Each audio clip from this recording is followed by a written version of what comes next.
તો પીએમ મોદીના શાસન પર વર્ષ પૂર્ણ થતા મહાઆરતી નર્મદા જિલ્લાના પાંડોરી માતાજીના મંદિરે મહાઆરતીનું આયોજન કરવામાં આવ્યું। પ્રદેશ ભાજપના મહામંત્રી પ્રશાંતભાઈ કોરાટની ઉપસ્થિતિ જોવા મળી। સાંસદ મુકેશભાઈ રાઠવા, જિલ્લા ભાજપ પ્રમુખ પણ હાજર। ભાજપના આગેવાનો તેમજ મોટી સંખ્યામાં શ્રદ્ધાળુઓ પણ ઉપસ્થિત રહ્યા। મોટી સંખ્યામાં આદિવાસીઓ સાથે મહાઆરતી કરવામાં આવી।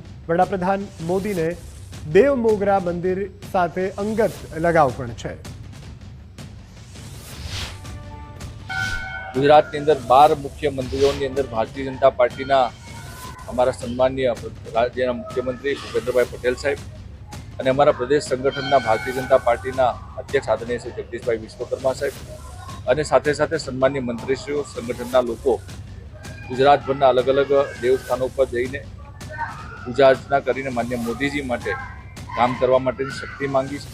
આજે ગુજરાતભરની અંદર ગામે ગામ જે પણ દેવસ્થાનો આવેલા છે, મંદિરો આવેલા છે, એ બધી જ જગ્યા પર આજે મહાઆરતીનું આયોજન ભારતીય જનતા પાર્ટી દ્વારા કરવામાં આવ્યું છે।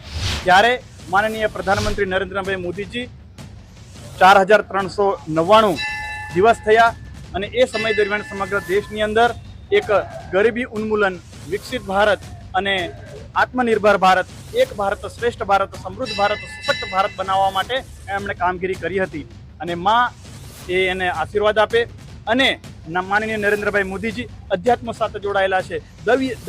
દૈવીય શક્તિના આધાર પર આ વિશ્વ અધ્યાત્મની અંદર શ્રેષ્ઠ બને અને વિશ્વગુરુ બને એવા સંકલ્પ સાથે અમારી નર્મદા જિલ્લા ભારતીય જનતા પાર્ટીની ટીમ અને અમારા ગુજરાત પ્રદેશના મહામંત્રી માનનીય શ્રી પ્રશાંતભાઈ કોરાટની સાથે માં દેવ મોગરા સ્થિત પાંડોરી માતાના યા મોગી માતાના આશીર્વાદ લીધા અને આવનારા સમયની અંદર એ માં શક્તિ અમને આશીર્વાદ આપે